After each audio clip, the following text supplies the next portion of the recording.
Thank you for that, Alex Trayman. First of all, let me say that I am humbled and honored to be in a room like this. And I don't want to leave anybody out. You're all great people. But there's two guys over here that are really great. One is our newest ambassador to Israel. And boy, did President Trump make the right choice with this guy, the great Mike Huckabee.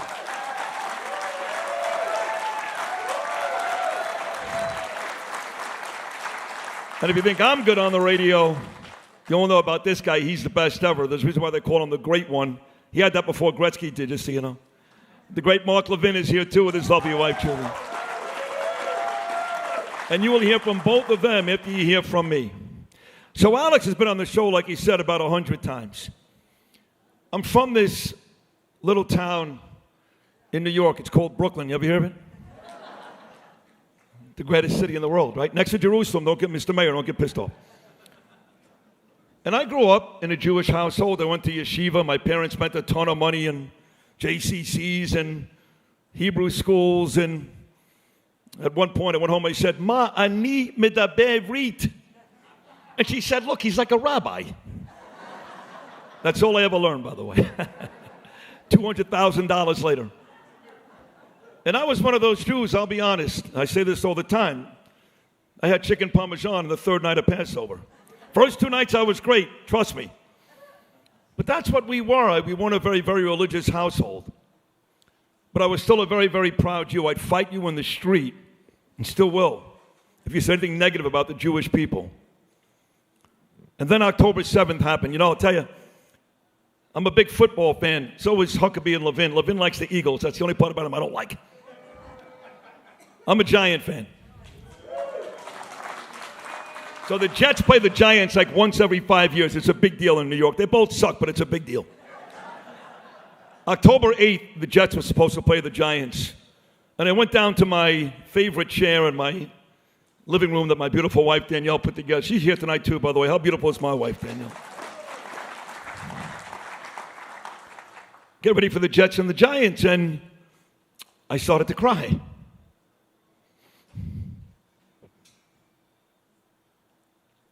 See, I'm not so tough. And I couldn't watch the game. I was so excited about this matchup. And all I could think about was the bodies at the kibbutzim and the young, beautiful people at Nova. I had a sister that went to Woodstock. And the people that were still being held hostage that very next day. And what the parents and grandparents were all going through. And I couldn't bring myself to watch the games that day. I was destroyed. And that day, October 8th, I became a different Jewish boy. It just destroyed me.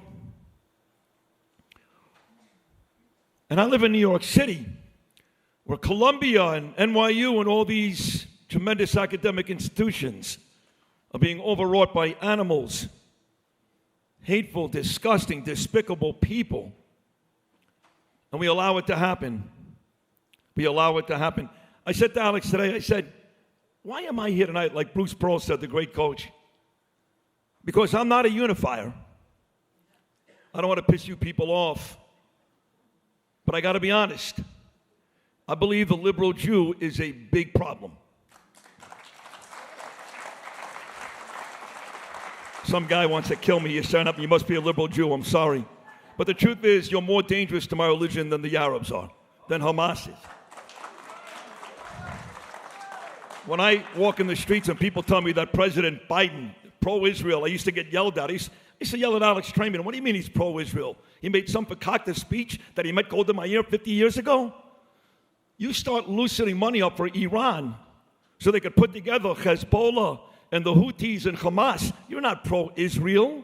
You people aren't that stupid, are you? Well, of course you're not. You know better. So I said to Alex, I said, what's this about tonight? He goes, it's about unity. I go, I'm the last guy about unity. I spend most of my shows criticizing the liberal Jew because I have no patience for that. And that's why, thank God, President Donald J. Trump won this last election, and now we do have a friend in the White House. Now, it's not over yet. I actually had the president on the show last week. Shows you what kind of balls I've got. I'm a Brooklyn kid. I dictated policy to the president. I said, President Trump, I think we should bomb Iran. He said, what? I said, I don't know. They deserve a little bit of pain, a little bit, you know. And he said, well, we're thinking about that. You know, I'd rather not do it that way, Sid, but we're thinking about that. But the truth is, I feel that way. See, I'm tired of whether it's countries like Iran or the rest of the universities I just mentioned, or the liberal Jew, all the people around the world that continue to make our lives more difficult. I'm tired of it. I'm tired of it. And I know all you are as well. So, what's the way out of it? That's the question. And the way out of it is to unite, right? It is to unite at some point, but we need to use our common sense and come to a common ground and realize this: nobody likes us. Nobody. It's not getting better. It's not. The media is, to me, the domestic terrorists. They really are. The media is against us. The young generation, they're against us. The politicians, for the most part, are against us. Thank God for Congress, as Bruce Brough pointed out. We're in big trouble. We're in big trouble, folks. I understand that October 7th is 18 months away. Feels like a long time ago. It's not. It's not. And I still see it every day on the streets of New York City. And I wonder if we're really ever going to get to the place where the Jewish person, no matter where they are in the world today, is safe. And we're not safe now. That's why these types of summits, and anytime Jewish people get together and have these types of discussions, even if you hate my guts, that's fine. They're important. Because at the end of the day, whether I agree with you or not, it's us against the world. If you guys think that those people out there, you know, they like us or they care, there's a lot more Rashida Tlaibs out there than there are Donald Trumps. A lot. I mean, I'll close out in a couple of seconds.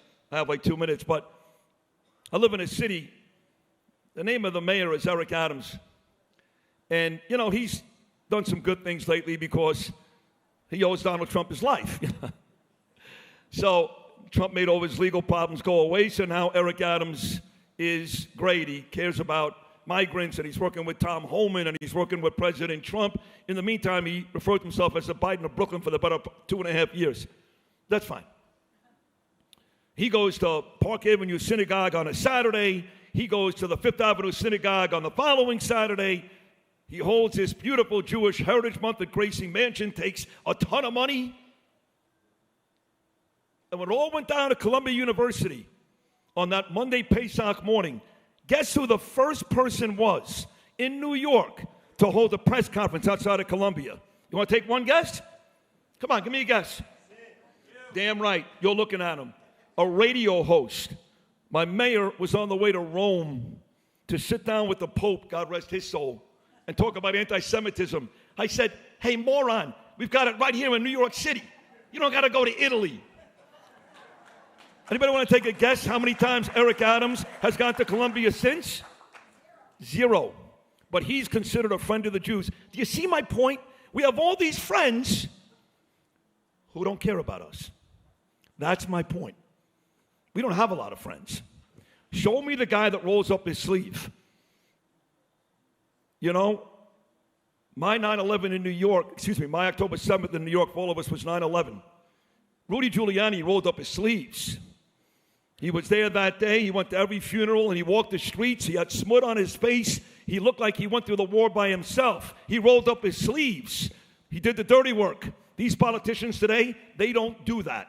They make a speech like I'm doing right now. Everybody goes, oh, oh, oh, and they write him a big check.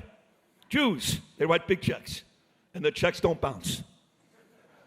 And Eric Adams loves that. So I'm just telling you, when you talk about all of our friends, you people, right, first of all, I want you all to stand up right now. Every single person in the room, stand up. Let's go. Because I know a lot of you travel from a lot of far places to come to this place today. And I want to give I want every one of you to give yourself a round of applause, and thank you for coming here to Jerusalem to help us fight. Because you people, all of you out here today, whether you live here or not, you are our friends. You are the people that changed me from a Reformed Jew who got bar mitzvahed by a rabbi who had blackjack tables after Shabbos on Friday nights to the guy I am today. I'm Yisrael Chai. God bless you all. Thank you so much.